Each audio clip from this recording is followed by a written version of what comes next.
നമസ്കാരം. ഫ്രാൻസിൽ അടുത്ത വർഷമാണ് പ്രസിഡന്റ് തെരഞ്ഞെടുപ്പ് നടക്കുന്നത്. നിലവിലുള്ള പ്രസിഡന്റ് ഇമ്മാനുവൽ മാക്രോണിന് 2 ടേം പൂർത്തിയായതിനാൽ ഇനി അദ്ദേഹത്തിന് മത്സരിക്കാൻ കഴിയുകയില്ല. ഫ്രാൻസിലെ നിയമം അനുസരിച്ച് ഒരാൾക്ക് തുടർച്ചയായി 2 പ്രാവശ്യം മാത്രമേ പ്രസിഡന്റായി മത്സരിക്കാൻ കഴിയുകയുള്ളൂ. അടുത്ത പ്രസിഡന്റ് ആരായിരിക്കണം എന്നുള്ള ഹിതപരിശോധനയിലൊക്കെ തന്നെ മുന്നിലെത്തിയ വനിതാ നേതാവ് ഇപ്പോൾ ശരിക്കും കുടുങ്ങിയിരിക്കുകയാണ്. അവർക്ക് ഫ്രാൻസിൻ്റെ ആദ്യ വനിതാ പ്രസിഡന്റ് ആകാം എന്നുള്ള ആ ഒരു മോഹം അത് വ്യർത്ഥമായി പോകും എന്ന് തന്നെയാണ് ഇപ്പോൾ കണക്കാക്കപ്പെടുന്നത്. മരീൻ ലേപ്പനാണ് ഈ വനിതാ നേതാവ്. പക്ഷേ ഇവർ ഒരു അഴിമതി കേസിൽ കുടുങ്ങി ഇപ്പോൾ വിചാരണ നേരിട്ടുകൊണ്ടിരിക്കുകയാണ്. ഒരു കാരണവശാലും ഇവരെ വെറുതെ വിടരുത് എന്നാണ് ഇപ്പോൾ പ്രോസിക്യൂട്ടർമാർ ആവശ്യപ്പെട്ടിട്ടുള്ളത്. ഇവർക്ക് 4 വർഷം തടവും ലക്ഷക്കണക്കിന് ഡോളർ പിഴയും ശിക്ഷ വിധിക്കണം എന്നാണ് പ്രോസിക്യൂഷൻ ആവശ്യപ്പെട്ടിരിക്കുന്നത്. യൂറോപ്യൻ യൂണിയൻ അനുവദിച്ച ഫണ്ട്, ജനങ്ങൾക്ക് അനുവദിച്ച ഫണ്ട് സ്വന്തം പാർട്ടി ഫണ്ടിലേക്ക് മാറ്റി എന്നുള്ളതാണ് ഇവരുടെ പേരിലുള്ള കുറ്റം.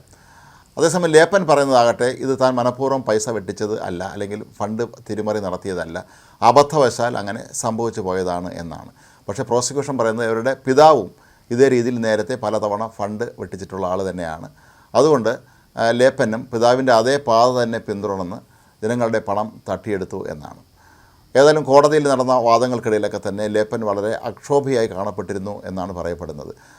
ഫ്രാൻസിലെ ഒരു പ്രമുഖ അഭിഭാഷക കൂടിയാണ് ലേപ്പൻ. എന്നിട്ടും താൻ ഇത്തരത്തിലുള്ള ഒരു ക്രിമിനൽ കേസിൽ പ്രതിയാക്കപ്പെട്ടിരിക്കുന്നു എന്നുള്ള കാര്യം അവരെ വളരെയേറെ ദുഃഖിപ്പിക്കുന്നതാണ്. കാരണം ഫ്രാൻസിൽ ഇത്രയും നാൾ ഒരു വനിതാ പ്രസിഡന്റ് ഉണ്ടായിട്ടില്ല. അതുകൊണ്ട് തന്നെ ഫ്രാൻസിൻ്റെ ആദ്യത്തെ വനിതാ പ്രസിഡന്റ് എന്ന അപൂർവമായ പദവി തനിക്ക് ലഭിക്കും എന്ന് തന്നെയാണ് ലേപ്പൻ കരുതിയിരുന്നത്. പക്ഷേ ഇപ്പോൾ കോടതിയിൽ നടക്കുന്ന നടപടിക്രമങ്ങൾ അനുസരിച്ച് നോക്കുകയാണെങ്കിൽ അവർ ശിക്ഷിക്കപ്പെടാനുള്ള സാധ്യത വളരെ കൂടുതലാണ്. കാരണം ഇവർ ക്രമക്കേട് നടത്തിയ ബന്ധപ്പെട്ട മുഴുവൻ തെളിവുകളും കോടതിയിൽ ഹാജരാക്കാൻ പ്രോസിക്യൂഷന് കഴിഞ്ഞിട്ടുണ്ട്. മാത്രമല്ല, നേരത്തെ ഈ പണം തിരിമറിയായി ബന്ധപ്പെട്ട് 2 ഉദ്യോഗസ്ഥന്മാരെ സസ്പെൻഡ് ചെയ്യുകയും ചെയ്തിട്ടുണ്ടായിരുന്നു. അവർക്കും ശിക്ഷ ലഭിച്ചിരുന്നു. അവർ ആ ശിക്ഷ അംഗീകരിക്കുകയായിരുന്നു. എന്നാൽ ലേപ്പനാകട്ടെ തനിക്ക് നേരെ നടക്കുന്നത് ജുഡീഷ്യൽ ആക്ടിവിസമാണ് എന്ന ആരോപണമായി രംഗത്തെത്തി. പ്രോസിക്യൂട്ടർമാരും കോടതിയിലെ ജഡ്ജിയും വരെ തനിക്കെതിരെ നിൽക്കുകയാണ്. താൻ ആദ്യത്തെ വനിതാ പ്രസിഡന്റ് ആവുന്നതിനെ തടയുകയാണ് അവരുടെ ലക്ഷ്യമെന്ന് അവർ പരസ്യമായി പ്രഖ്യാപിച്ചിരുന്നു. ഇതുകൂടാതെ ഈ കേസ് പരിഗണിക്കുന്ന വനിതാ ജഡ്ജിക്ക് വധഭീഷണി ഉണ്ടായിട്ടുണ്ടായിരുന്നു. അതേ തുടർന്ന് അവർ പ്രത്യേക സുരക്ഷാ സംരക്ഷണം ഇപ്പോൾ ഏർപ്പെടുത്തിയിരിക്കുകയാണ്. എന്നാൽ ലേപ്പൻ ഇത്തരത്തിലുള്ള ആരോപണം ഉന്നയിക്കുന്നത് ശരിയായ നടപടി അല്ല എന്നാണ് പ്രോസിക്യൂഷൻ പറയുന്നത്. തങ്ങളെ സംബന്ധിച്ചിടത്തോളം നീതി നടപ്പാക്കുക മാത്രമാണ് തങ്ങളുടെ മുന്നിലുള്ള കാര്യമെന്നും ലേപ്പൻ പറയുന്നത് പോലെ അവർ പ്രസിഡന്റ് ആവുന്നതിനെ തടയുന്നതിനൊന്നുമല്ല തങ്ങൾ നിയമ നടപടിയുമായി മുന്നോട്ട് പോകുന്നത് എന്നുമാണ് പ്രോസിക്യൂട്ടർമാർ ഇപ്പോൾ വ്യക്തമാക്കിയിരിക്കുന്നത്. ലേപ്പൻ്റെ വിചാരണ നടപടികൾ ഇപ്പോഴും തുടരുകയാണ്. ഈ വർഷം അവസാനത്തോടു കൂടിയായിരിക്കും കോടതി ഇക്കാര്യത്തിൽ ഒരു അന്തിമ തീരുമാനമെടുക്കുക എന്നാണ് പറയപ്പെടുന്നത്. ഏതായാലും നിലവിലെ സാഹചര്യത്തിൽ അവർക്ക് പ്രസിഡന്റായി മത്സരിക്കാൻ സാധ്യത കുറവാണ് എന്ന് തന്നെയാണ് കരുതപ്പെടുന്നത്. കാരണം അവരെ ശിക്ഷിക്കപ്പെടും എന്നുള്ളത് ഉറപ്പാണ്. ഇവർക്കെതിരായ മുഴുവൻ തെളിവുകളും ഹാജരാക്കാൻ പ്രോസിക്യൂഷന് കഴിഞ്ഞു എന്നുള്ളത് വളരെ പ്രധാനപ്പെട്ട വസ്തുതയാണ്. അതുകൊണ്ട് തന്നെ ലേപ്പന് ഏതായാലും അടുത്ത തെരഞ്ഞെടുപ്പിൽ ഫ്രഞ്ച് പ്രസിഡന്റാകാൻ കഴിയുകയില്ല.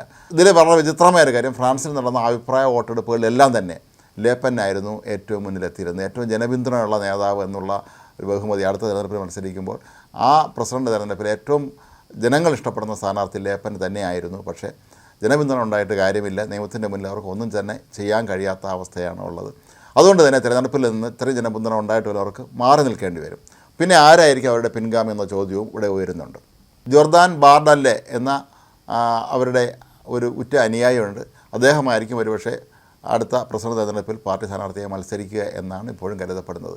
അതേസമയം കോടതി അവരെ കുറ്റമുക്തയാക്കുകയാണെങ്കിൽ അവർക്ക് മത്സരിക്കാൻ കഴിയും. പക്ഷേ നിലവിലെ സാഹചര്യത്തിൽ അത് ഒരിക്കലും സാധ്യമാകും എന്ന് കരുതാനും കഴിയുകയില്ല.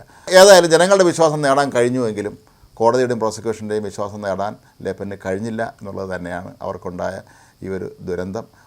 പൊതു ആവശ്യത്തിനുള്ള പൊതുജനങ്ങൾക്കുള്ള പണം ഇത്തരത്തിൽ സ്വന്തം പാർട്ടി ഫണ്ടിലേക്ക് വകമാറ്റി വിടുമ്പോഴൊക്കെ തന്നെ അവർ ഇക്കാര്യം ചിന്തിച്ചിരുന്നില്ല എന്ന് തന്നെ കരുതേണ്ടി വരും. ഒരുപക്ഷെ അവർക്ക് അബദ്ധം പറ്റിയതാണോ എന്ന് സ്വാഭാവികമായി സംശയിക്കുമ്പോഴും ഇവരുടെ പിതാവിൻ്റെ പേരിൽ ഇത്തരത്തിലുള്ള ആരോപണങ്ങൾ നേരത്തെ ഉയർന്നിരുന്നു എന്നുള്ള കാര്യം തന്നെയാണ് പ്രോസിക്യൂഷൻ ഇപ്പോഴും ചൂണ്ടിക്കാട്ടുന്നത്.